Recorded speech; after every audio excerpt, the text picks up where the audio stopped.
What does it require to win in real estate? Real estate market के अंदर जीतने के लिए क्या चाहिए? अब इसके दो पर्सपेक्टिव्स हमारे पास। पहला है कि एज अ बायर या इन्वेस्टर अगर आप हो तो उसके लिए आपको क्या चीज़ें चाहिए और उसके लिए आपको किस तरह की स्किल्स चाहिए। दूसरा एज अ रियल्टर, कि अगर आप रियल एस्टेट में एज अ रियल्टर एंटर कर रहे हो और उसको अपना मेन बिजनेस बना रहे हो तो उसके अंदर आपको क्या चीज़ें चाहिए। तो ये मेन चीज़ें बताओ आपकी, आपके हिसाब से सबसे पहले करते हैं कि बायर या इन्वेस्टर को क्या चीज़ देखनी चाहिए, क्या स्किल्स चाहिए to make it in real estate. देखिए, बायर जब आता है तो उसके पर्पजेस के ऊपर बहुत डिपेंड करता है। लाइक बायर ने जो प्रॉपर्टी बाय करनी है वो खुद के रहने के लिए या खुद का बिजनेस चलाने के लिए करनी है, या the sole purpose is to investment. बहुत ज़्यादा पर्सपेक्टिव चेंज हो जाता है। अगर खुद के रहने के लिए है तो आप लोकेशन देखोगे, आप अपने बच्चों का स्कूल देखोगे, आप अपना ऑफिस देखोगे, आप अपनी स्पाउस का ऑफिस देखोगे, तो there are so many factors will look after.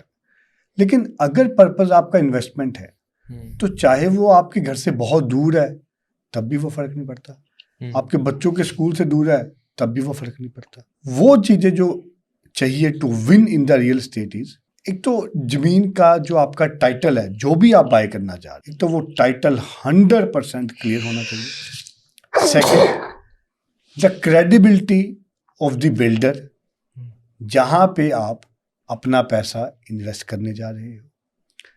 And the third is, आप लॉन्ग टर्म सोच के ही हमेशा प्रॉपर्टी बाय करनी चाहिए, कभी भी स्पेकुलेशंस पे नहीं बाय करना चाहिए। आजकल क्या चल रहा है, people want to flip as soon as possible, कि आज लिया परसों आज लिया, महीने 2 महीने में सेल करना। एग्जैक्टली। ये जब तक तो मार्केट चल रही है तो ये चीजें पॉसिबल है वंस, लेकिन आपको ये क्लैरिटी होनी चाहिए कि मुझे कल को रजिस्ट्री भी करवानी है और इसको होल्ड भी करना पड़ सकता है, तो मस्ट प्लान अकॉर्डिंगली। बाकी सर ये जो आजकल एक ट्रेंड चल रहा है कि उसको बस ट्रेड के लिए मैं ले रहा हूँ, तो ये ओवर ट्रेडिंग जो है ये डेंजरस साबित हो सकती है। इससे रियल एस्टेट में एक बबल बनने की जो प्रोबेबिलिटी है वो ज़्यादा हो जाती है। अच्छा।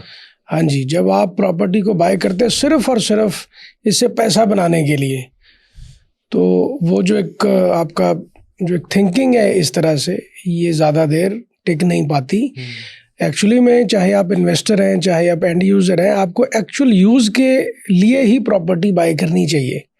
अगर इन्वेस्टमेंट भी है तो जैसे सर ने कहा थोड़ा लॉन्ग टर्म पर्सपेक्टिव हो, ताकि एक्चुअली में उसको यूज़ करने वाला कोई आ तो जाए।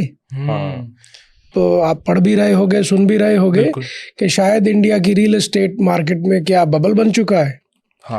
तो ये इसी वजह से है कि लोग बहुत जल्दी इसको कोई प्रॉपर्टी परचेज करके इसको जल्दी जल्दी सेल करना चाहते हैं जस्ट टू मेक प्रॉफिट।